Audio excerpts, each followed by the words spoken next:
السلام علیکم ورحمۃ اللہ وبرکاتہ۔ الحمدللہ رب العالمین والصلاة والسلام علی رسولہ الکریم وعلی آلہ وصحبہ اجمعین، اما بعد۔ تمام قسم کی تعریف و بڑائی اللہ سبحانہ تعالیٰ کے لیے ہے جو ساری کائنات کا پالنہار ہے۔ درود و سلام اللہ کے تمام انبیاء و رسل پر، خصوصاً آخری نبی جناب محمد الرسول اللہ صلی اللہ علیہ وسلم پر۔ سامعین کرام، ہم تمام مسلمانوں کو چاہیے کہ جب تک اس دار فانی کے اندر زندہ رہیں زیادہ سے زیادہ نیکیاں کریں، نیکیوں کے کاموں میں بڑھ چڑھ کے حصہ لیں، برائیوں سے دور رہیں تاکہ مرنے کے بعد قبر کے اندر چین و سکون سے رہ سکیں اور قیامت کے دن اللہ رب العالمین کے عذاب سے بچ سکیں اور اللہ کی بنائی ہوئی جنت کے اندر داخل ہو سکیں۔ محترم حضرات، اللہ کے عذاب سے بچ جانا، اللہ کی بنائی ہوئی جنت کے اندر داخل ہو جانا، یہ سب سے بڑی کامیابی ہے۔ محترم حضرات، آج کے درس میں ہم یہ جانیں گے کہ بچوں کے درمیان انصاف کیا جائے۔ عن النعمان بن بشیر رضی اللہ عنہ قال قال رسول اللہ صلی اللہ علیہ وسلم اعدلوا بین ابنائکم اعدلوا بین ابنائکم۔ مسند احمد، حدیث نمبر 18609، سنن ابو داؤد کتاب الاجارہ، حدیث نمبر 3544۔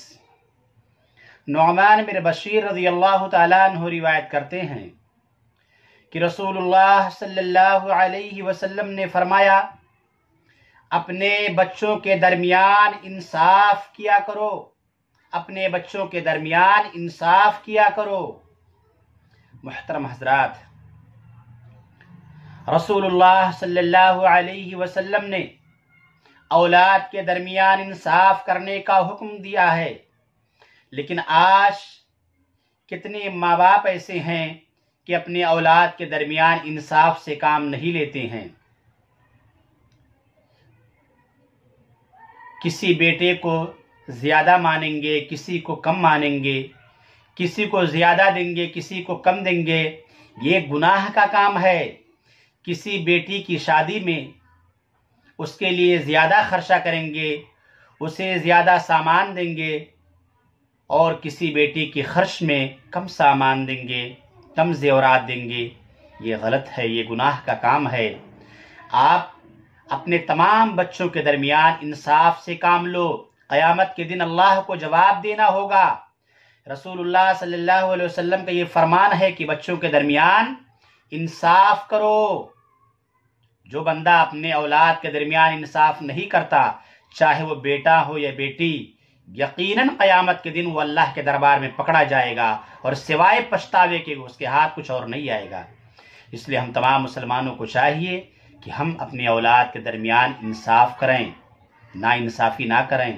اللہ ہم تمام مسلمانوں کو اپنے اپنے اولاد کے درمیان انصاف کرنے کی توفیق عطا فرما، اور جب ہمیں دار فانی سے اٹھانا تو اے اللہ ہم تمام مسلمانوں کے زبانوں پر کلمہ توحید لا الہ الا اللہ جاری رکھنا، آمین۔ وآخر دعوانا ان الحمد للہ رب العالمین۔